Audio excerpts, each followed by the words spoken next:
And we are live.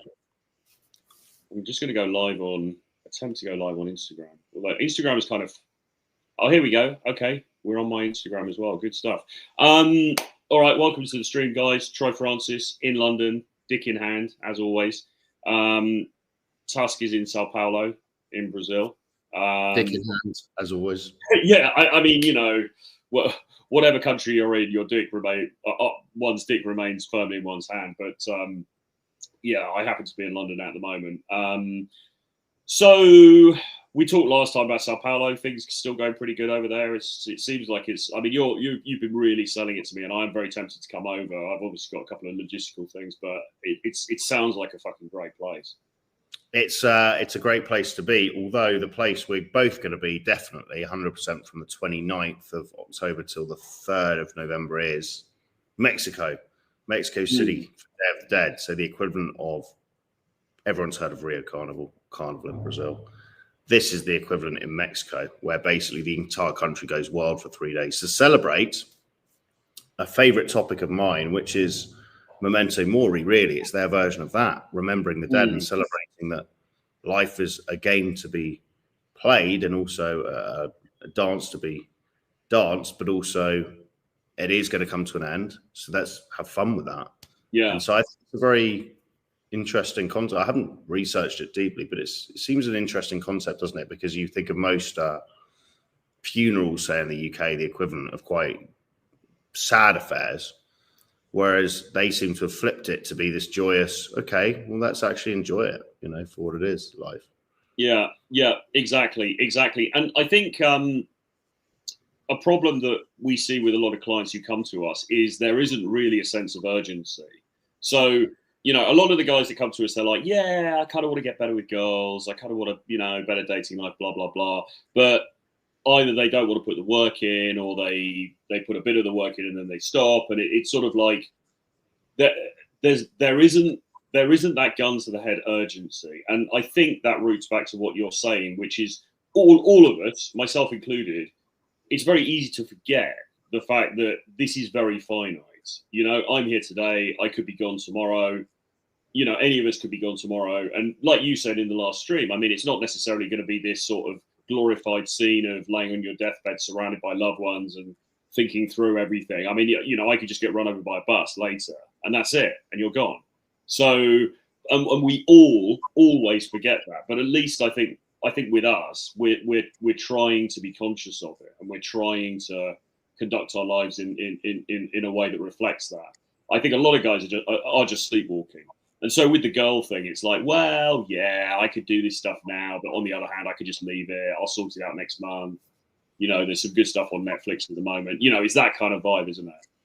It's very easy to forget. And I've never really gone into detail, but it must be some survival prevention thing in your brain, because otherwise you just sit in the corner wigging out, presumably, if you're always thinking about the fact you're going to snuff it. So, but yeah, you're right. Most guys do not hold it in the forefront of their mind whatsoever. Yeah. Well, you sent me yesterday. You sent me an article by Illimitable Man, where he's basically talking about the will to power by Nietzsche, or he was sort of summarizing it. And there was an interesting sort of paragraph there, which says one of the greatest issues plaguing Westerners in their social decline is listlessness, apathy, and depression, all of which are byproducts of the same core deficiency and insufficient will to power. All of these things are a spiritual malady in the sense that people in these hyper-intellectualizing, self-victimizing, and otherwise cynical states of self-limiting ideation are weak souls, or stated another way, energetically depleted, and therefore in a sort of self-fulfilling way don't actually reach their potential because they lack the energy to do so, and thereby get stuck in a negative feedback loop. And I thought that was quite impactful, and it sort of sums up me at various points in my life, but it also sums up quite a lot of the clients that we deal with. There's this listlessness, this sort of apathy, this sort of like, well, yeah, I can do it tomorrow, or I can do a few approaches and I'll sort it out next week, next month, next year. But the problem is that time never comes. And the core reason for that, one of the core reasons for that is fear. But the other one is we forget how brief a period we've actually got to actually get this stuff right. Such a brief period, and no one's coming to save you. Unless the only chance you've got of being saved, which is minuscule, is if you're messing around with some sort of passion that you're doing DJing on the side, or you're doing something that has the potential for virality, and then suddenly overnight you become this overnight sensation celebrity. That's the only cheat code where suddenly you will get a load of inbound requests from women. But it still doesn't really solve the existential problem, which I've always struggled with, which is women bang what you represent, not who you truly are. You know, that's just mating and dating in action, right? It's evolution, it's survival of the fittest, it's the whole evolutionary biology scene. But how do you? I mean, we're going slightly off the original topic, but how have you kind of reconciled that in your own life, or maybe it's something we can hash out now. But you know, think of the rock star on stage, you know, Slash from Guns N' Roses. Thousands of women lining up, screaming for him in the dressing room, right? They're banging who he represents, not who he actually is as a person. So, as a guy, you're quite good at stepping into the role of figuring out what this girl's blueprint is and what she actually wants. So you're willing to kind of play the game very smartly, shapeshift almost, right? But in a not in a weird, you have no stable kind of emotional home way, just a way of, okay, that girl prefers a bit more of the bad boy, I'm going to be a bit more like that, or that girl's a bit more of an intellectual, lesser spotted magda. I'm going to kind of weave a web with stories in my words. So how do we bring this together for a guy who's just being like, what the fuck? So it's not even about me. I can't just be myself. Well, I think you can sort of be yourself, but you've got to be a souped up version of yourself. And just to give you an example, or to give you a reflection on that, even today, I actually, and this is one of the reasons I was saying in the last stream, and someone made a joke about it. I sometimes hope girls are going to flake if I've got a date arranged. I'm sometimes sitting there thinking, I hope she flakes so I can just sit at home and listen to the radio. It's not the case today as well. have a cup of Horlicks or whatever. And one of the reasons for that is because I view dates, and people would disagree with this, but I view the date as a sort of a little bit of a performance. Now, I'm not saying that I walk into the date and I completely lie about myself, and I'm like, yeah, babe, the Bugatti's parked outside, and you know, I go to Saint-Tropez every weekend, and you know, I own homes in Malibu and blah blah blah. It's not like that. I'm not lying about who I am, but I am performing. You know, and we all know this, right? Because if I hang out with you or Les, or you know, my friend Paul in London, who's an extremely easy person to hang out with, there's no performance really required, right? Because we know each other, we kind of accept each other as sort of as we are. I mean, okay, with us, if one of us is being a bit, you know, if one of us is sort of below par in some way, the other one might come in and say, "Oh, come on, man, you know, you haven't been to the gym for a couple of weeks. Come on, pull your socks up." But you might do that, but it's not going to be on this hypercritical level. In contrast, whenever I go on a date, particularly like an early date or a first date, I feel like I am somewhat playing a role. And it's not a role that's completely divorced from who I am. But there is a bit more pressure. It is energetically a little bit more taxing than just hanging out with a friend or somebody I've known for ages, you know? So I think that's one of the reasons sometimes I hope they don't turn up, because then I'm fuck, thank God, I don't have to step into the Troy Francis role. I can just sort of chill, you know? So does that answer the question? I don't know. I suppose what I'm saying is I'm not being somebody completely different, but I am turning the dial up on certain things, and that requires a certain amount of energy and attention to detail. Yeah, and I've been finding that, you know, meeting girls pretty much every day here, arranging dates. It's draining. Like I woke up, I was going to bed last night, and I was all right. I said to myself, right, I'm not going to meet a girl today, because I agree completely. You want to put your best foot forward. You're painting yourself in a certain light, and you're playing a role. And actually, I'm a big fan of this concept and what's talked about it. But you're not your thoughts, you're not your emotions. You're the awareness that sits behind all of this stuff, right? And you absolutely should be playing different roles in different scenarios. If you meet your mother for tea, who you don't see, you know, that frequently, you should be playing a completely different role in what you're trying to get out of that scene. If we're saying it's a game and we're all actors, than you would do if you were going on a date with a girl, you know, tonight. And that's to say that's being disingenuous is not, it's just stupid. No, you've got different aims, different personality types. People see you in a different light because they view the world differently. There's nothing wrong with, we're not saying, you know, suddenly pretend you're a gangster rapper to the girl on a date versus a sweet, innocent public school boy to your grandmother. But we're saying you've got your base emotional home of, say, calm, self-amused, enjoying life. And then you absolutely tweak it. So you might be the really good listener for your mum, right? And ask her stories if you want to bond with her. Whereas with the girl, you're going to be more seductive and flirty and create sexual tension because you want the outcome to be sexual. If you're not doing that and you're not considering that in different scenes of your life, I'd say that's very naive. Like, why wouldn't you do that? No one is exactly the same around everyone. If they are, they're not playing the game correctly. Now, we're not saying go and fuck over your mates, right? Because then guys will go, well, that's dark tribe, right? People can't trust you. So no. Present a very stable front for men as part of your tribe, right? Loyal, reliable, can chat to them, open discourse. But for women and different scenarios, play the game because that's required, and also play each scene to get the best out of the scene for you and for the other person involved. You can do this in a symbiotically beneficial way. It doesn't have to be something from the other person, fuck them over. Yeah, right? it could be completely fun, but I think women. It should be fun. It should be fun. It should be done with a tint of self-amusement to the whole thing, realizing it is a bit of an act, and that's okay, right? And I think women sort of expect it, although I do also suspect that a lot of guys don't do any of this when they go on dates, and this is why they often fail because they are the stereotypical. They sit down and they kind of almost go through their LinkedIn profile and tell her where he wants to be in 5 years' time and all of that boring mainstream kind of dating stuff. So I'm not saying, but I think that what women actually like is a bit of mystique, and the key thing really is polarity, right? So the key thing is not that you're sitting there in front of her and you're trying to find loads of areas of commonality. I mean, some commonality is great, that's fine, but you also spark an attraction is created in polarity, and it's created in sort of resistance, and not necessarily just going along with everything she says, not agreeing with everything she says. The conversation doesn't have to be linear. You don't have to answer every single question she asks logically, all of that kind of stuff. And I'm always, because I've studied this stuff for so long, and I sort of understand how the game works, I'm super aware of that.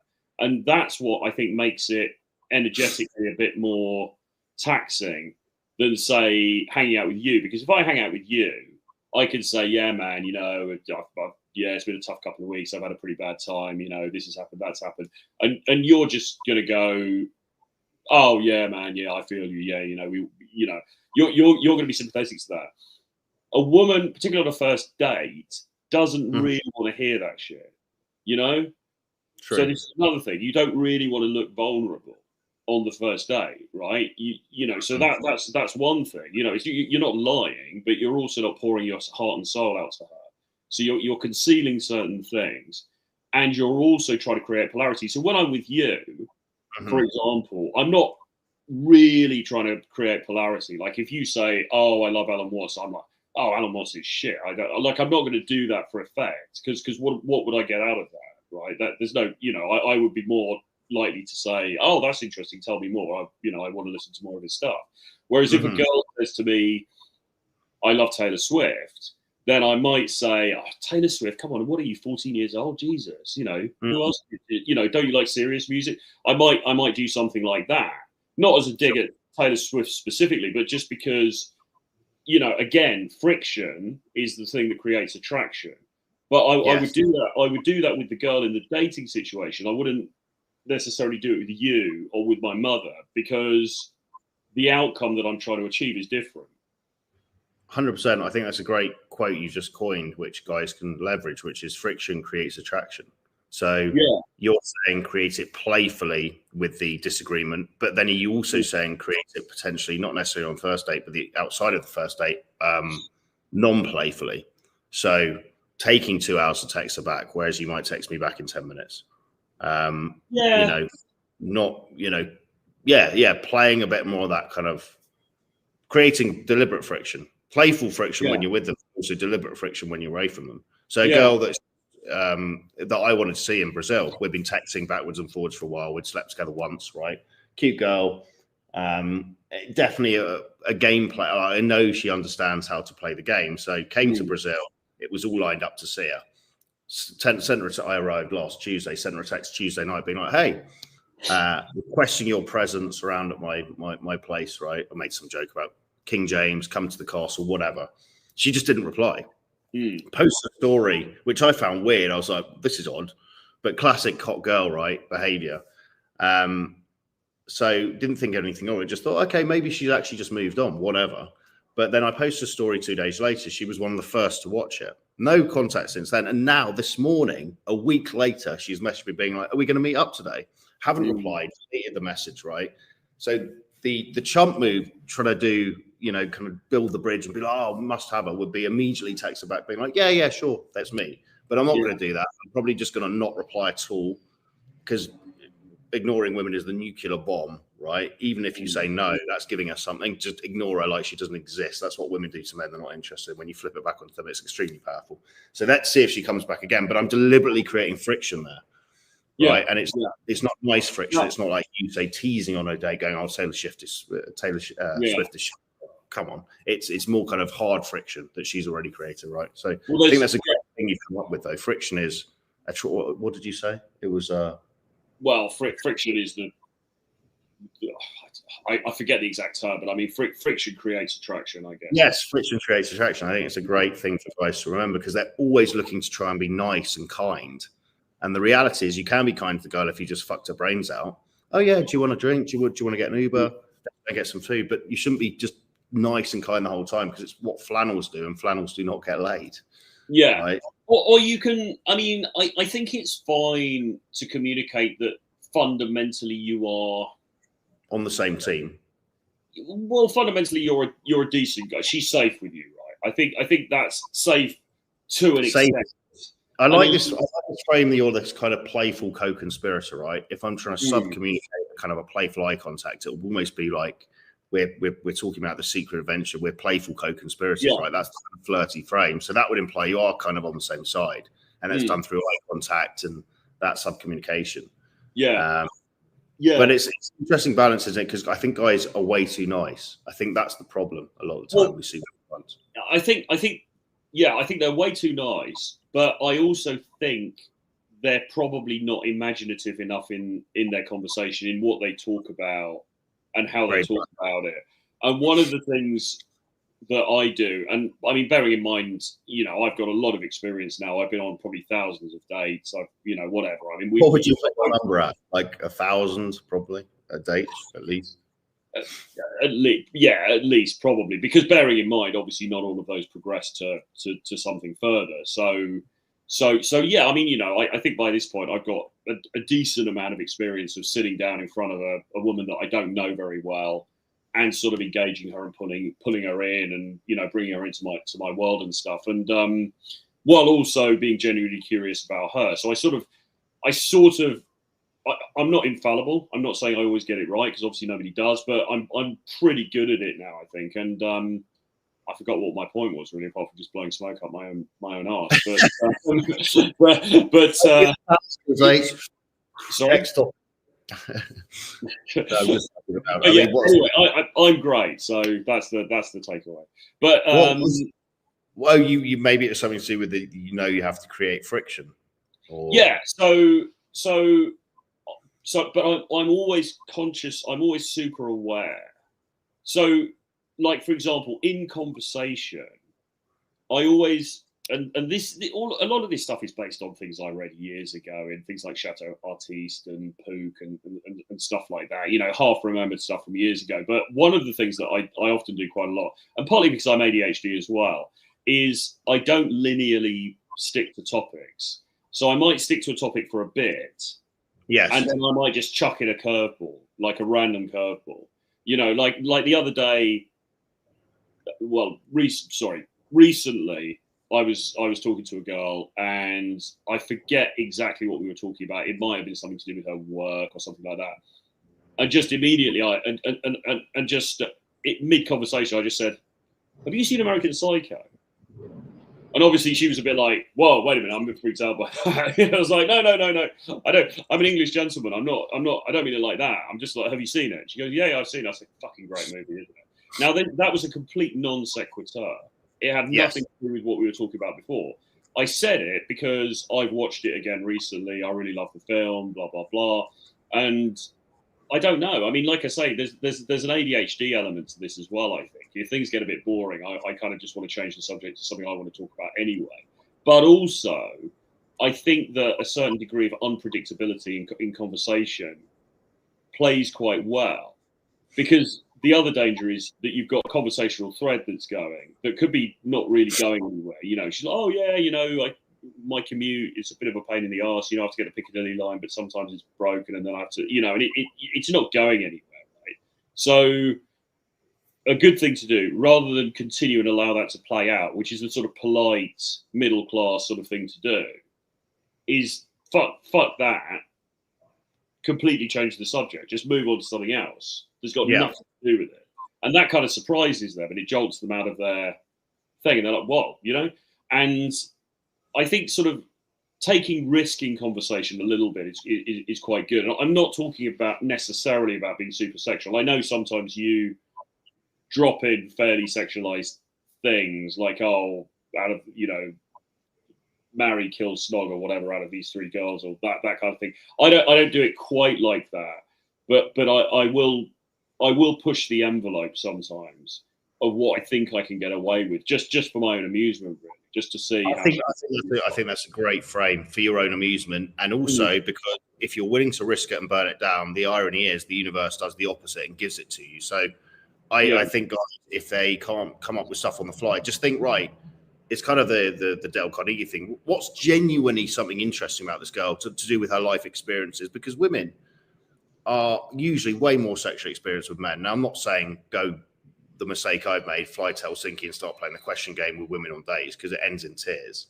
You know, reasons by the age of 21, you're just sitting there feeling inadequate as fuck. But what I am saying, okay, what's the craziest, you know, situation you've had in Sao Paulo? Have you ever felt like you've been like really close to like extreme danger? And they'll go, yeah, fuck. They'll happen like the girl yesterday. She's like, yeah, 10 days ago, 3 guys came up to me at knife point, took me down an alleyway, and I was like thinking, right, are they going to try and rape me or rob me or both? And I was thinking, and I was like, well, what would you have, before you told me how it played out, what was going through your head to offer them? And she was like, I was going to offer them my cell phone, my wallet. And then if they demanded like sexual, I was going to say, look, you can draw out the money. That was going to be the last thing on the table. And I was like, why was that? And she goes, because they weren't attractive. But immediately, that's a stimulating conversation. We're both engaged in that, me and you. And so guys need to stop doing the kind of 2-point, oh, where did you go yesterday?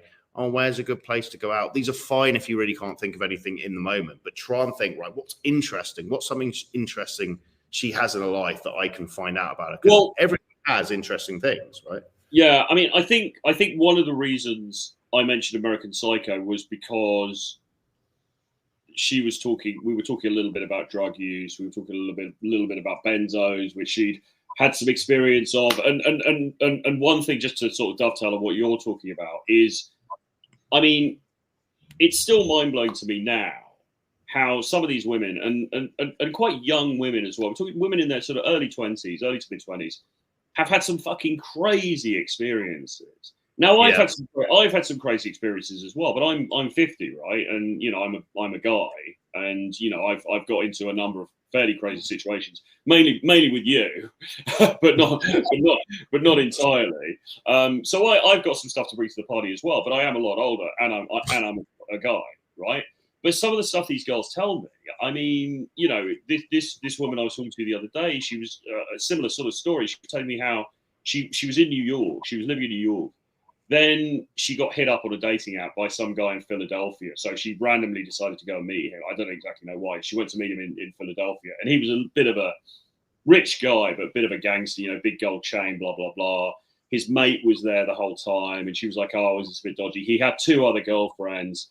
And he was kept trying to set it up as like a foursome or threesome or whatever, you know, stuff she wasn't entirely comfortable with.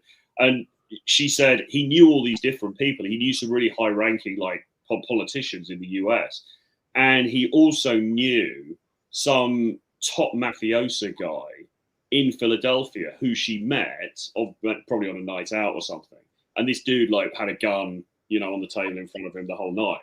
you know, and it's stuff like that. It's shit like that, which you think, fuck, and you're a really, you know, you're a young, innocent-looking sort of woman, and you've experienced things like this. You know, I've had women telling me about how, you know, again, young women telling me about how they've dated guys in their 50s who've led them around the garden with a chain, you know, naked in high heels with a chain around it. I mean, just crazy shit that the average dude.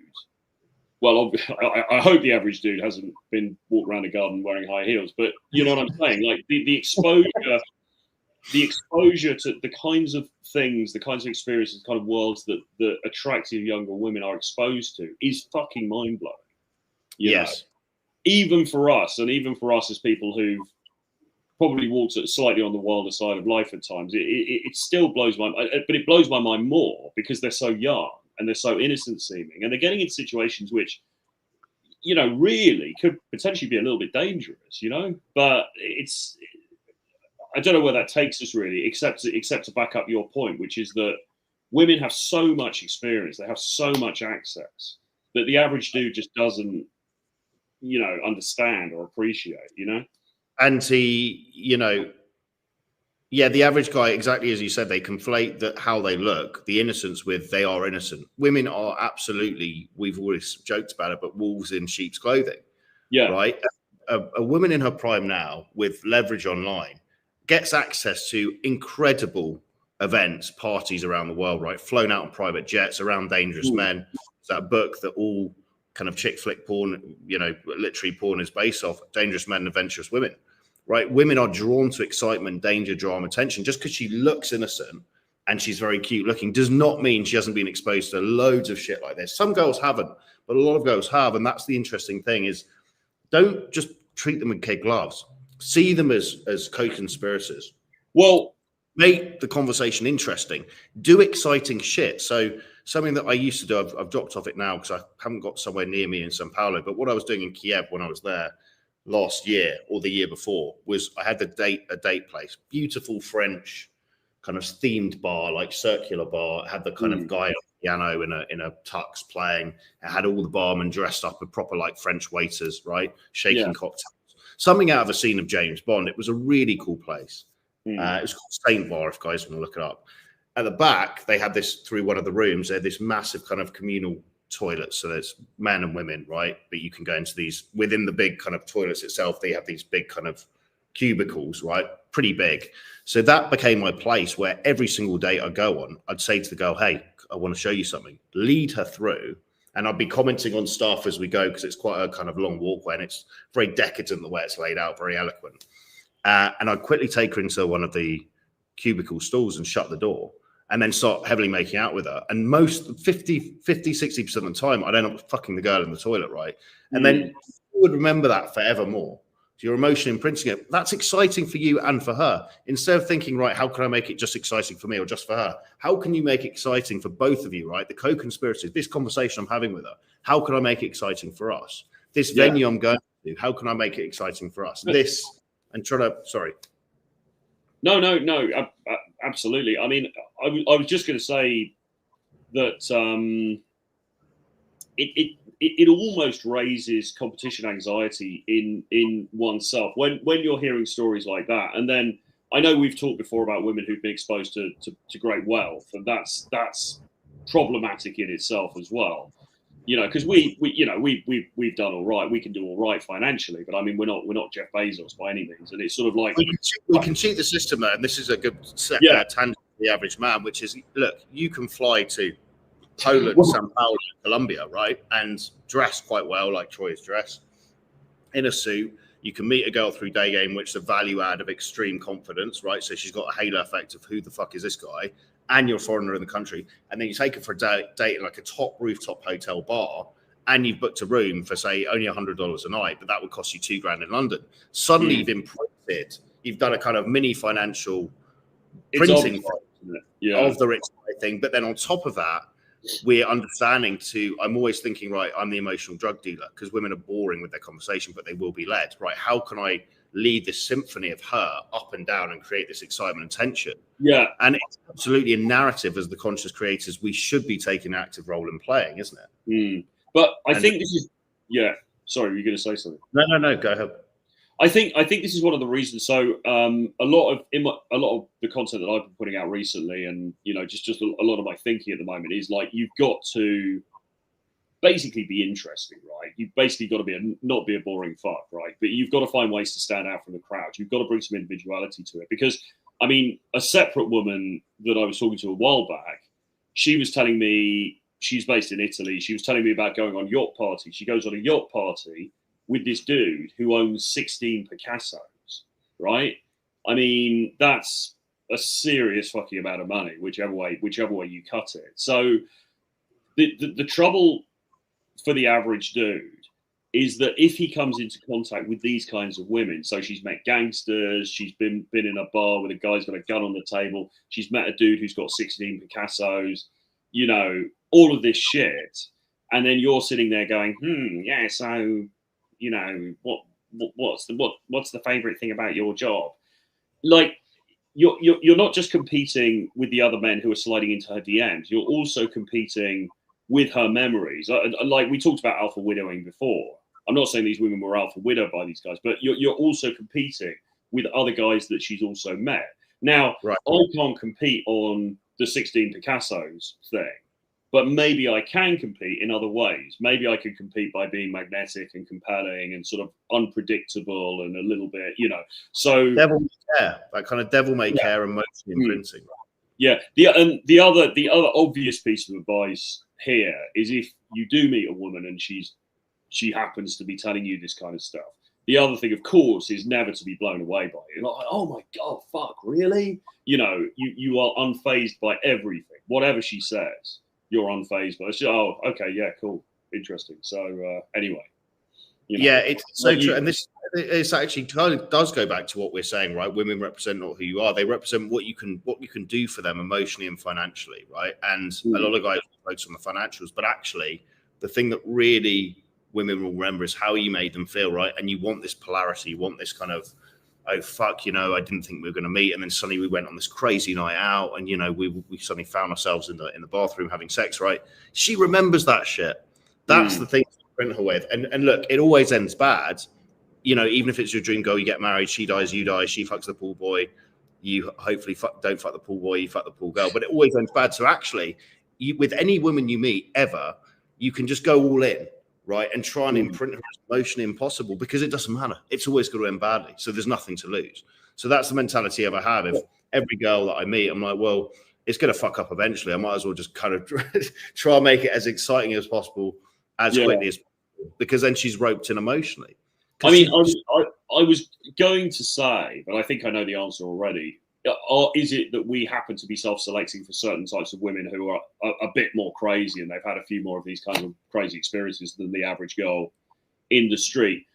Possibly, but on the other hand, I mean, even if a girl lives in Leicester and she hasn't really traveled very much, there's still plenty of bad boys in Leicester. There's still plenty of like crazy dudes in Leicester, because it's not just about money. It's not just about access or crazy parties.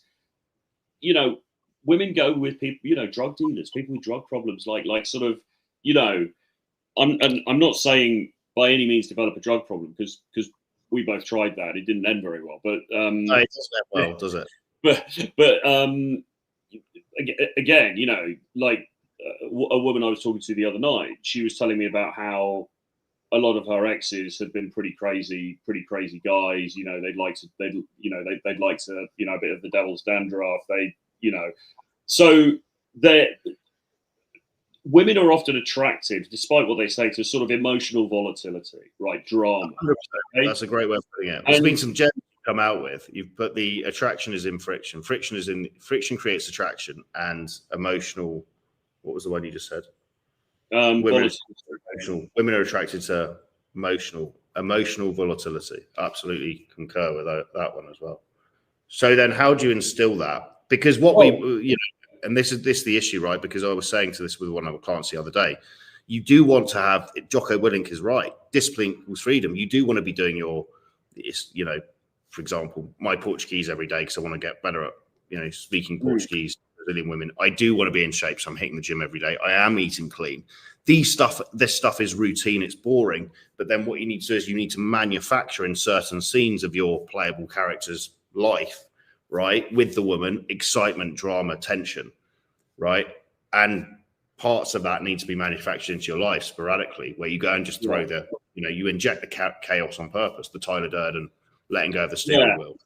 Well, I think the most difficult thing is for guys who don't naturally have it.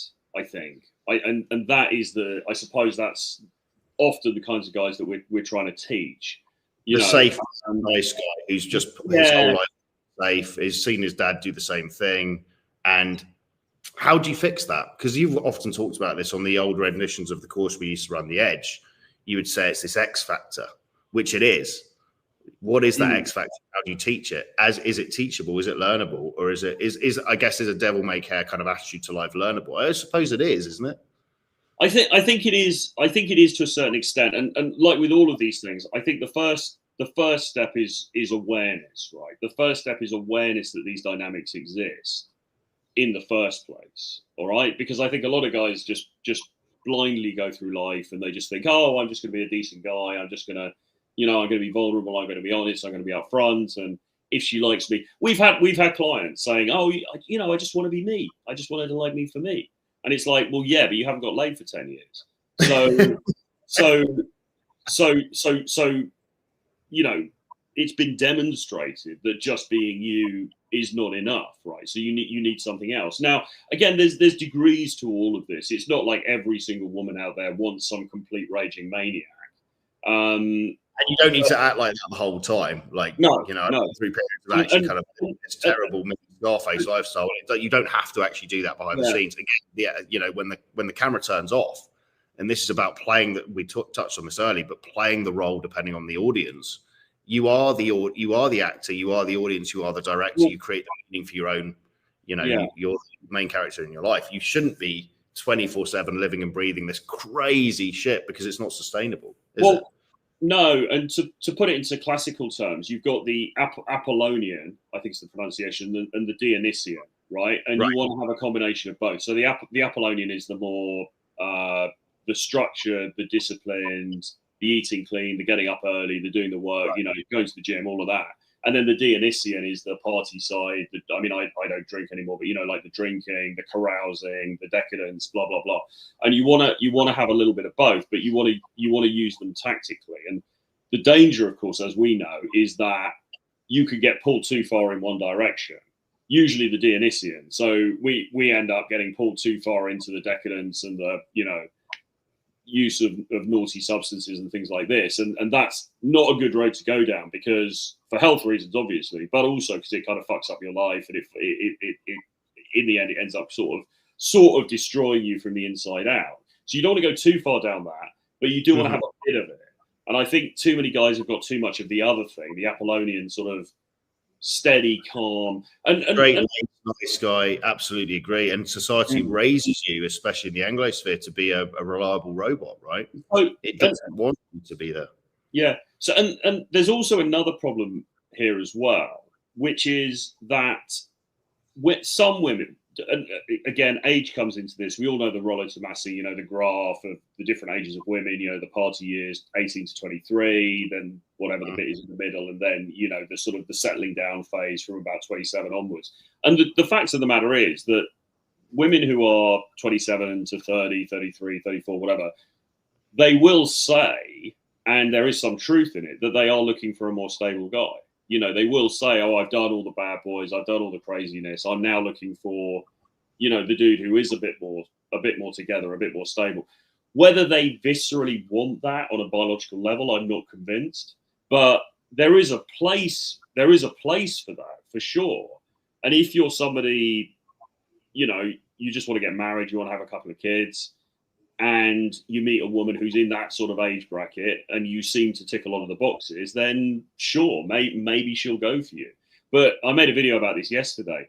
The problem is that there's a queue of other dudes who've also got those same characteristics, standing behind you is in the line as well. And she's going to pick one of you, but she's going to pick one of you on that criteria. So the criteria is not, fuck, this guy really turns me on. The criteria is this guy going to be a good provider who can drive me to Tesco's at the weekend so I can do the weekly shopping and look after the kids? And there's a lot of guys who can fulfill that role. So, you know, you're going to be placed in a queue with a bunch of other dudes, some of whom may have better characteristics than you. Whereas if you bring in a bit of the other thing, the X factor, however we're defining it, then she's then evaluating you on that. It's like, oh, I shouldn't really be with Troy because, you know, I'm not sure he's quite stable, but there's just something about him. You know, it's that thing, you know?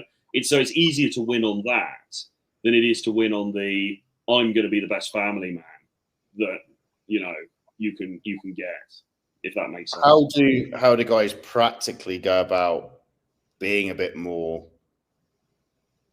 exciting to women? Is it a mindset? Is it just actually just?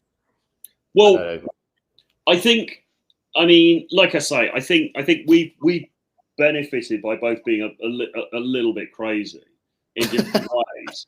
So for us, it's less of an issue because we're kind of just sort of. I mean, I've always been quite hedonistic, and you know, again, ADHD like tendencies means one's too many, nine's not enough with anything, right? But I did live a relatively stable. You know, I'd go and get leathered on the weekends, whatever. But there was a 9 to 5 going on in the city. Oh yeah.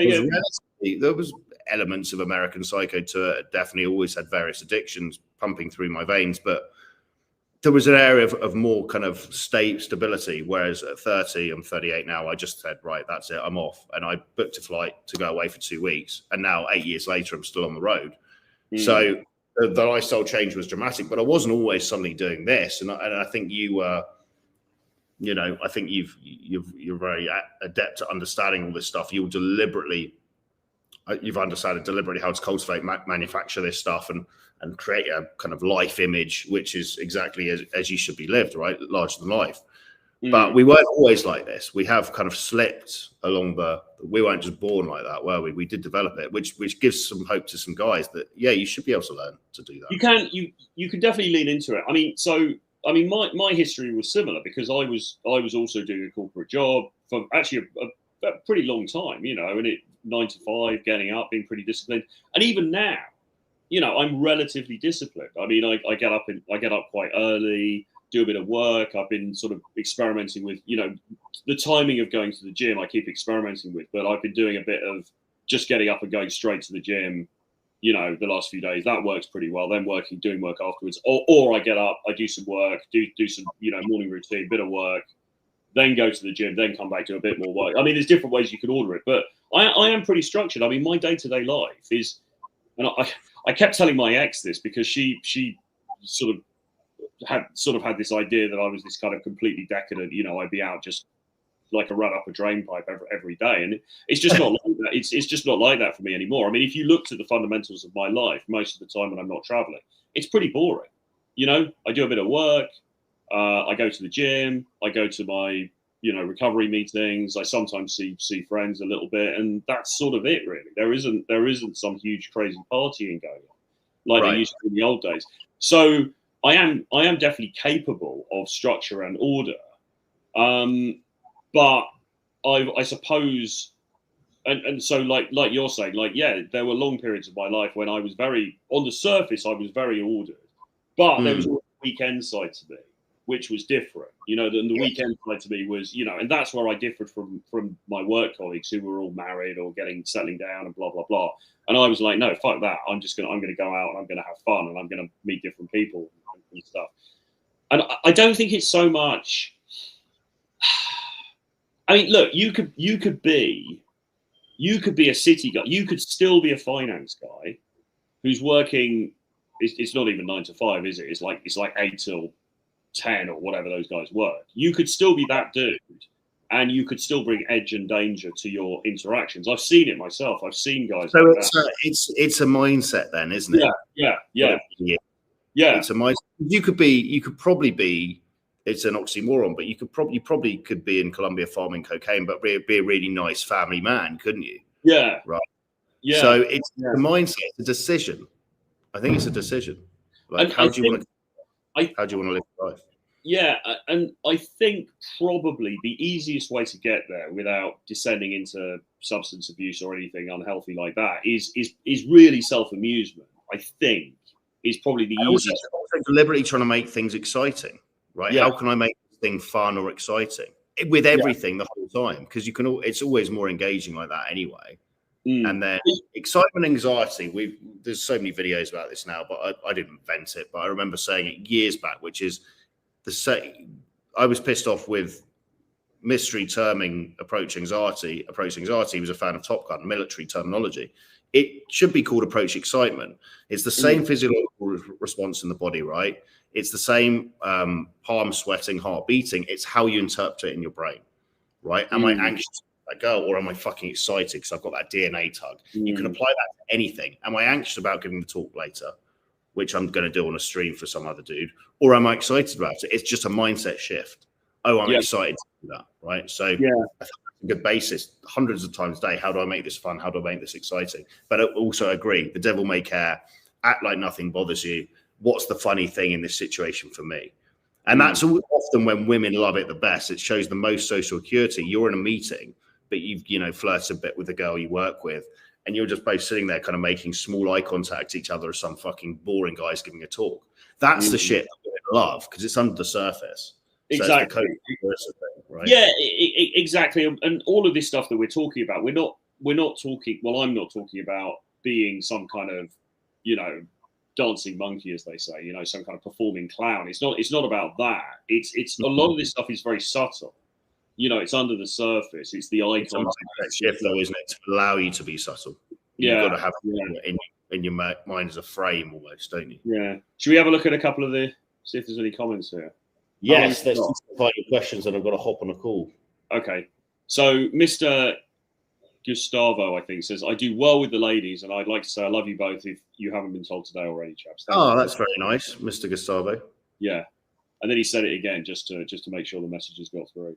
And then, so Timothy Dalton had more of a serial killer Bond villain look. Can't believe they gave the protagonist role. Lol. Pierce Brosnan was the best, in my opinion, looks and character wise.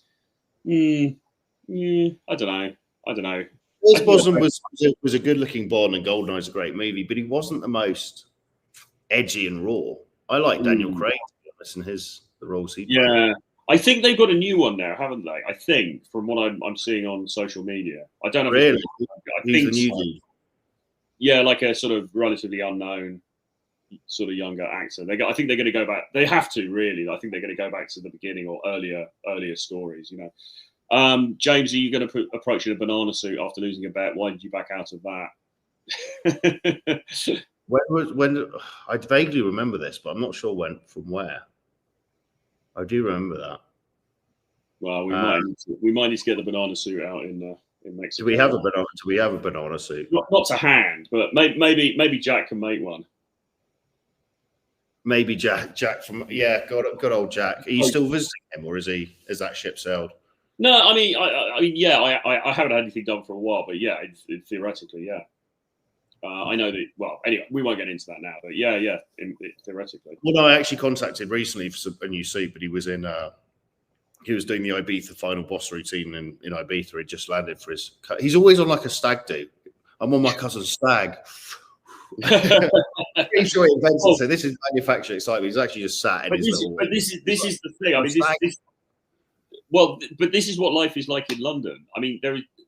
And probably many other Western countries, the currency of marriage is still such a fucking huge thing in mainstream society. It's like, oh, he's getting married. He's getting married. I've been to at least 2 weddings this year, and it's pretty hard work, to be honest. But it's such a big thing for people, women particularly. I don't know. Yes, agreed. Anyway.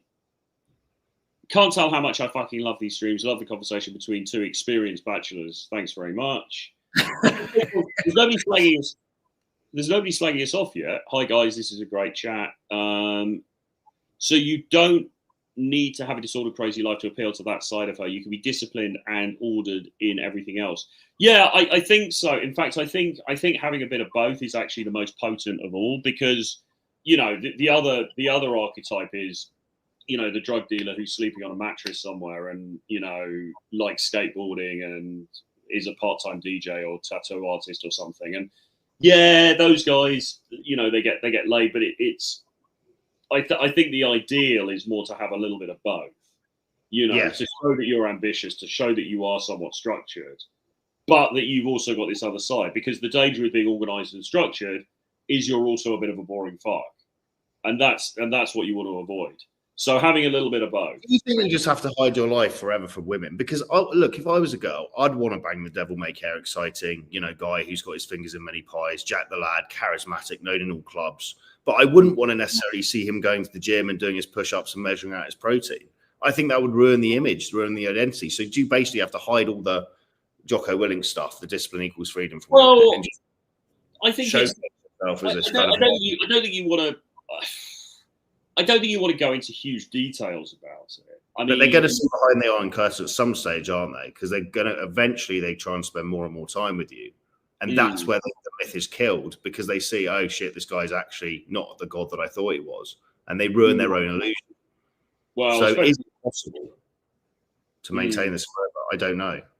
Well, I don't know really. I mean, this is the long-term monogamy is tricky, especially when you live together, because when you live together, there's no real hiding place.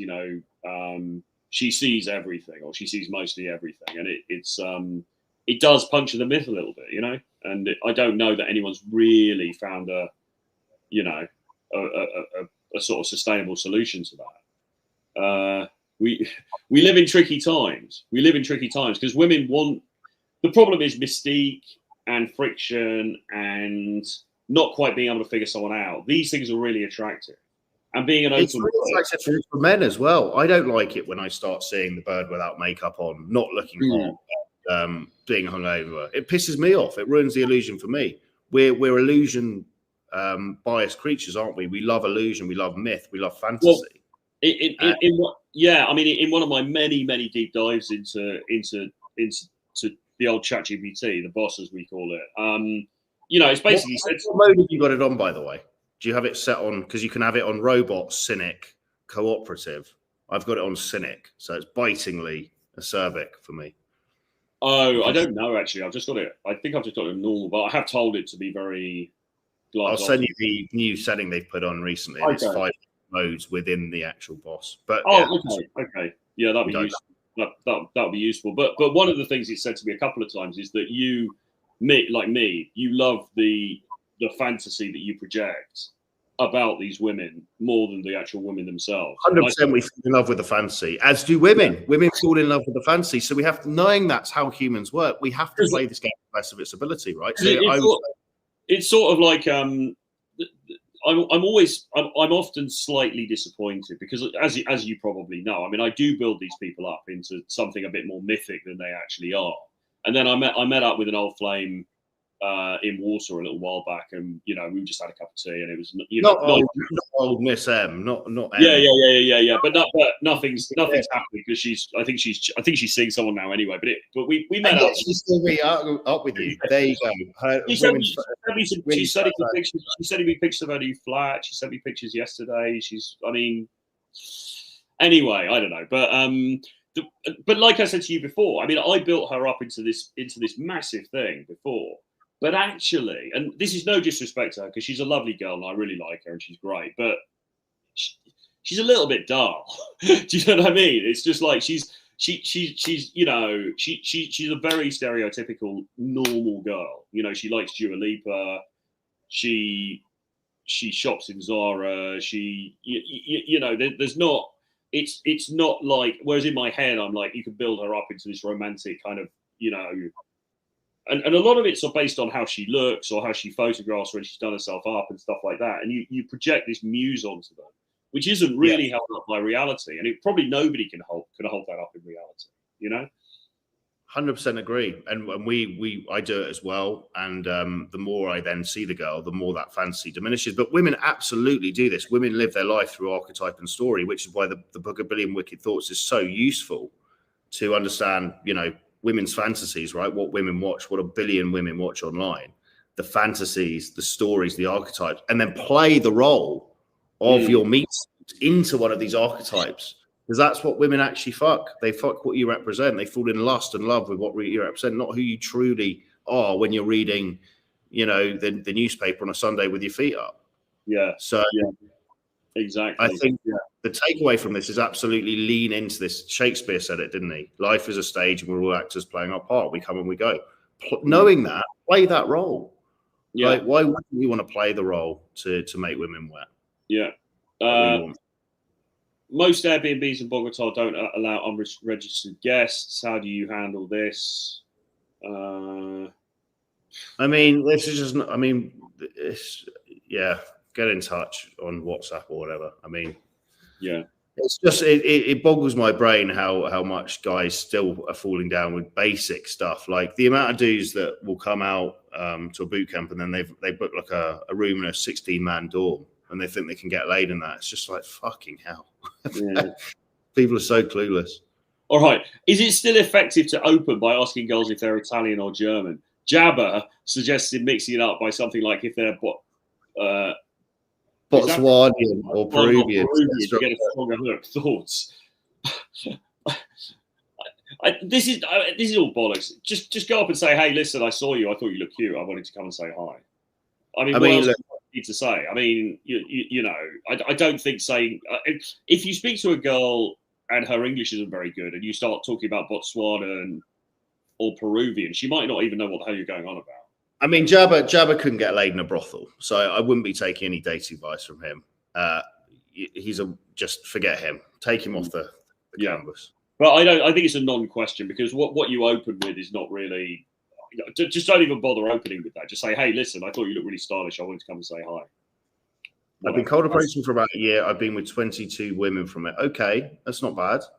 However, I haven't been able to pull Ukrainian, Russian, Polish on the first date. Any advice for fast delays? They're geared more for slower dating. That's not to say you can't bang women on first date.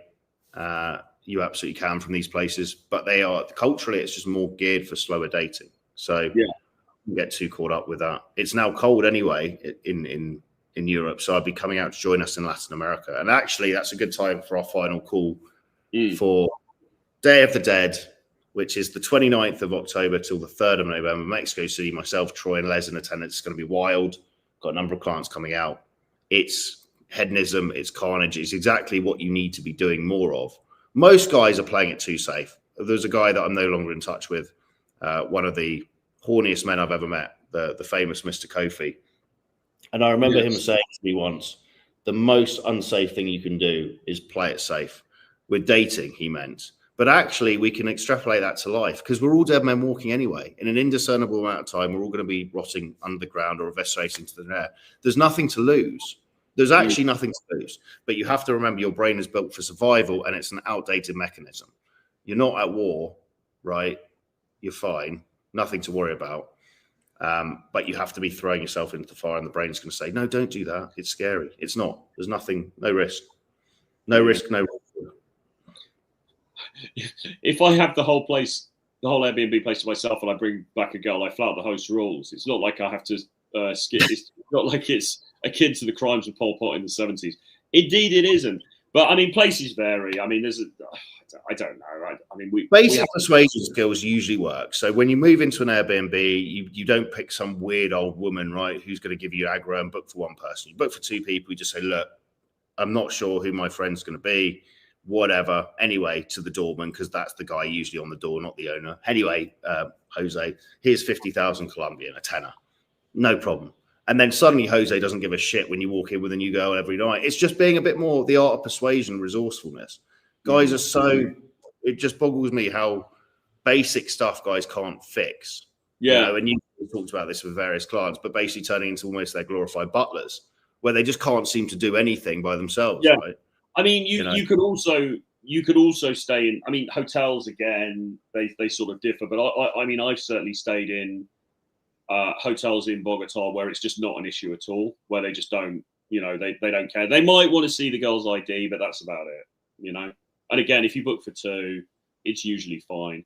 And if you really worry about this in Colombia, some bits of Colombia, they are hot on this. Cartagena I've been to, they're very adamant you can't bring back ladies of the night. And I had a situation where I brought a girl back. She was not a lady of the night. She was just a normal girl. And the guy at the door said, the security goes, no prostitutes, to her in Spanish.